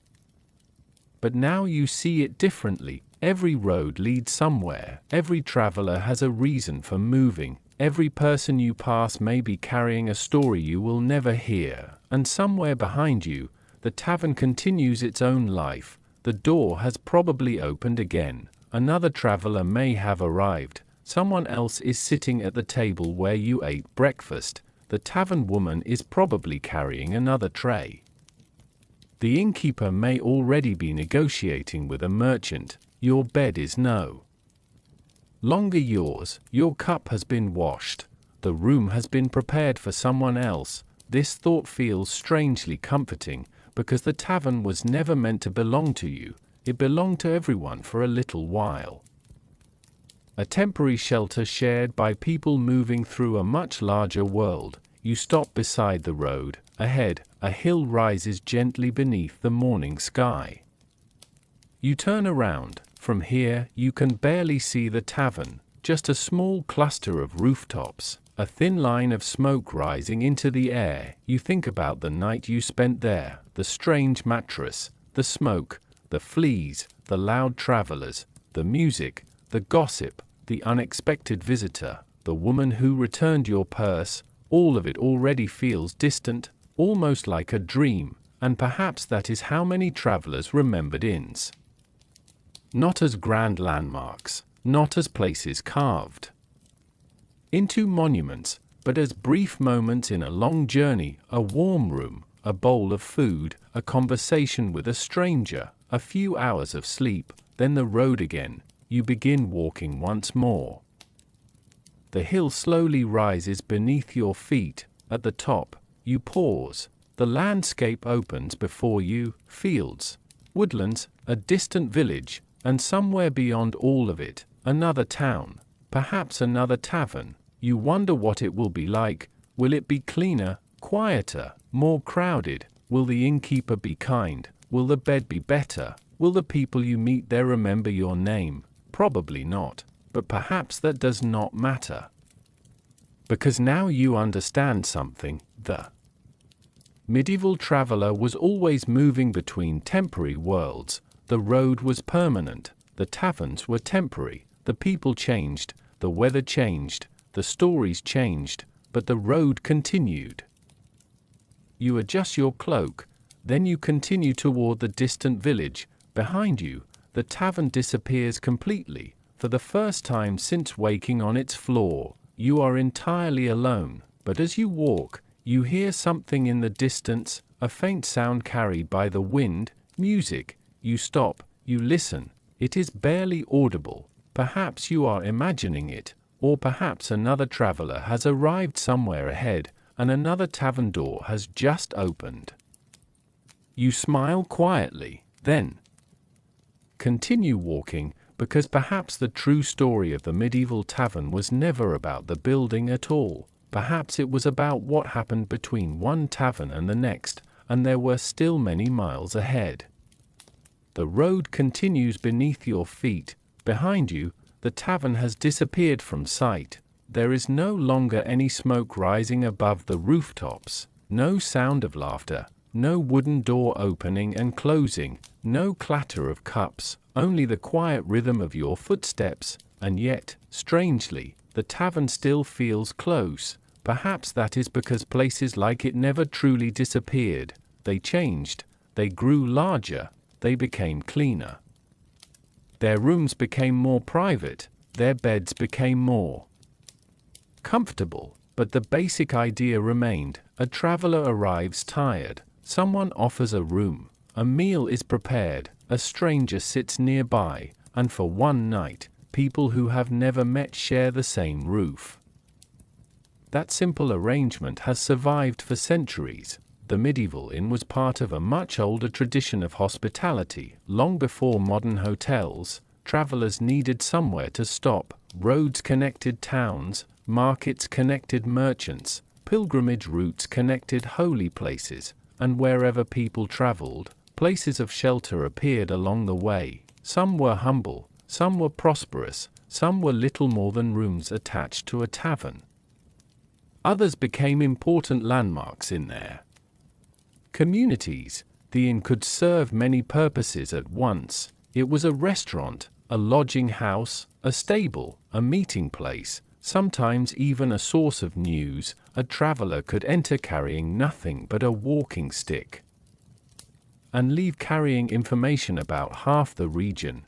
That may be one of the greatest legacies of the medieval inn. It helped create connections. People who might otherwise never have met could sit together. A merchant could learn about a distant market. A pilgrim could hear about the road ahead. A local farmer could discover news from another town. A traveler could find directions. A stranger could find companionship. And a lonely person could, for a few hours, feel less alone. The medieval inn was also part of the growth of towns. As travel increased, so did the need for reliable places to stay. Busy roads attracted businesses, businesses attracted workers, workers attracted families, and slowly, communities developed around these networks of movement. the tavern door became a small entrance into a much larger world. You think about the woman who returned your purse, the merchant who shared the morning room, the pilgrim with his walking staff, the soldier who watched the door, the musician who filled the evening with sound. None of them seemed extraordinary, and perhaps that is exactly why they matter. History often remembers kings, battles, castles, cathedrals, but ordinary life leaves behind a different kind of history. The history of people sitting at wooden tables, of workers carrying buckets before sunrise, of travelers sharing beds with strangers, of merchants counting coins, of someone placing a bowl of warm food in front of a tired guest. These small moments rarely appear in grand chronicles, yet they were the moments that filled most people's lives. The medieval inn gives us a glimpse into that forgotten world, a world where travel was slow, where information moved from mouth to mouth, where a journey could take weeks, where the weather could decide your plans, and where finding a safe roof at the end of the day could feel like a small miracle. You continue walking. The road ahead is bright now. The sun has risen higher. Somewhere in the distance, you can hear the faint sound of a cart. Another traveler is moving toward another town. Perhaps tonight, that person will also find an inn.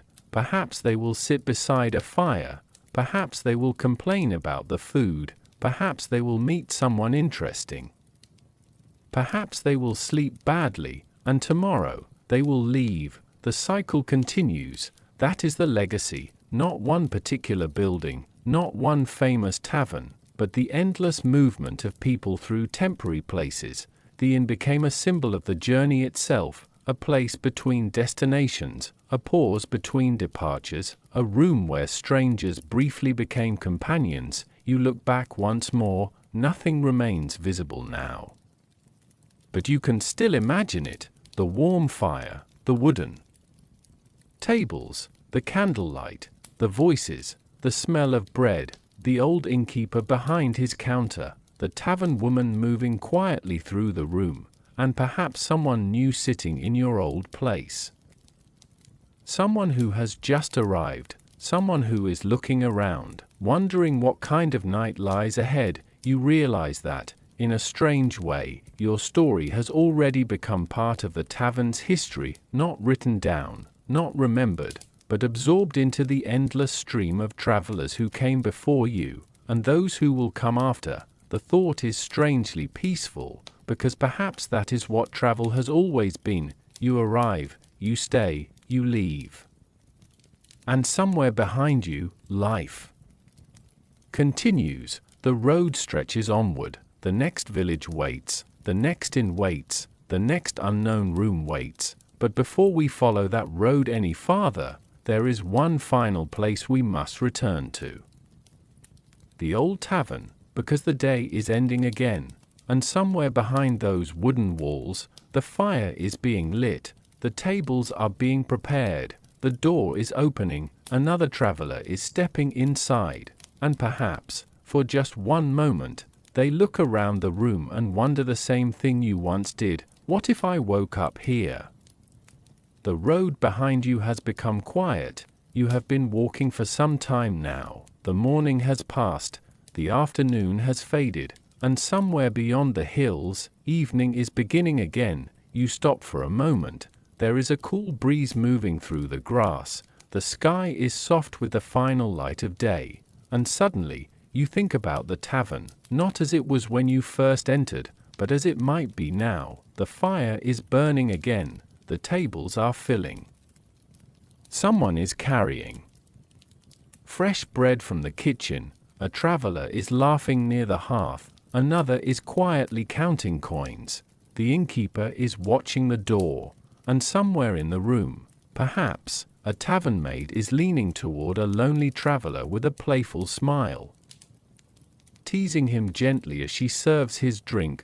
Perhaps she has learned his name.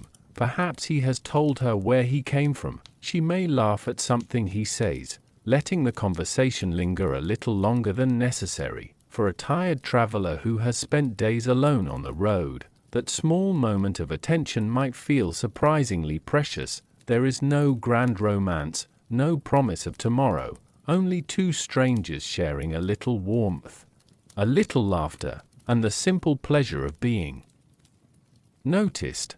Perhaps another young woman sits beside a merchant after the evening meal, listening as he tells an exaggerated story about his travels. She smiles knowingly. She has heard stories like this before. But she lets him continue. The merchant enjoys having an audience. She enjoys the conversation. And for a while, neither of them thinks about the road. These moments, too, belong to tavern life. Not every connection lasted. Some were playful, some were flirtatious, some were simply friendly. But for travelers who spent so much of their lives moving between unfamiliar places, even a brief human connection could become part of the memory of a journey. And perhaps that is why the medieval tavern remains so fascinating. It was never only one thing. It was shelter. It was a workplace. It was a dining room. It was a source of news. It was a place where people met. Sometimes they argued. Sometimes they laughed. Sometimes they shared stories. Sometimes they quietly flirted. And sometimes they simply sat beside one another without saying anything at all. You think back to your first morning there, waking on that uncomfortable floor, the smoke, the noise, the strange mattress, the fleas, the loud travelers, the musician, the pilgrim, the merchant, the soldier, the woman who returned your purse, the unexpected visitors in the darkness. At the time, each moment seemed separate. Now they feel connected, like pieces of one long dream. Perhaps that is what history really is. Not only kings and battles, not only castles and crowns, but ordinary people waking before sunrise, preparing bread, sweeping floors, counting coins, carrying water, walking roads, meeting strangers, and sleeping beneath roofs that have long since disappeared. The medieval tavern reminds us that most of human history happened in places like this: small rooms, warm fires, crowded tables, quiet conversations. Places that seemed ordinary to the people who lived through them, and yet, centuries later, we still find ourselves wondering about them. What did the room smell like? What did the bread taste like? Who sat beside the fire? What did people talk about after midnight? Who arrived at the door when everyone else was asleep? And perhaps the most interesting question of all, what would you have thought if you had really woken up there? Would you have been frightened? Would you have searched for a way home? Or would you have slowly accepted the strange rhythm of the place? Wake, eat, listen, walk, rest, then begin again. The road would have taught you eventually. The tavern would have taught you too, that comfort does not always mean softness. Sometimes comfort is simply a roof above your head, a warm bowl in your hands, a fire burning nearby, a stranger smiling at you, a bed that may contain a few unwanted guests. And the knowledge that, for tonight, you are not alone. The light is fading now. The distant tavern has become part of the darkness. Perhaps its door is closed. Perhaps the last candle has gone out. Or perhaps someone is still awake inside. Maybe the innkeeper is checking the locks. Maybe the tavern woman is finishing her work. Maybe a traveler is lying awake in the same room where you once slept, listening to footsteps in the corridor. Maybe someone else is hearing a knock, 1, 2, 3, and wondering who could possibly be standing outside. You smile at the thought, because somewhere, at this very moment in history, the night is beginning again. Another traveler is arriving. Another door is opening, another story is beginning, and perhaps that is the strange thing about the past. It feels distant until you imagine yourself inside it. Then suddenly, the centuries become very thin. You can almost hear the fire, almost smell the bread, almost feel the rough wool beneath your hands, and for just a moment, you are no longer watching history from a distance. You are standing inside it. The road is dark now.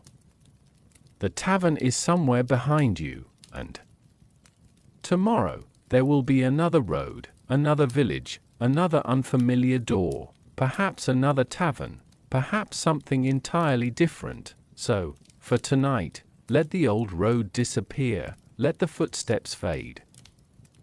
Let the voices grow quiet, and if you close your eyes, perhaps you can still hear the distant warmth of that medieval room, a fire crackling, a cup resting gently on a wooden table, someone laughing softly in the corner, a woman whispering a playful joke to a traveler who has been lonely for too long. And beyond the walls, the endless road, waiting, because maybe the most curious question is not what it would have been like to wake up in a medieval tavern. Maybe the real question is this: if you had truly woken there, would you have realized that you were living inside history, or would you have simply gone downstairs, ordered breakfast, and stepped through the door, never knowing that, centuries later, someone would still be wondering what happened next? Good night. And wherever your own road takes you tomorrow, may you find a warm fire at the end of it.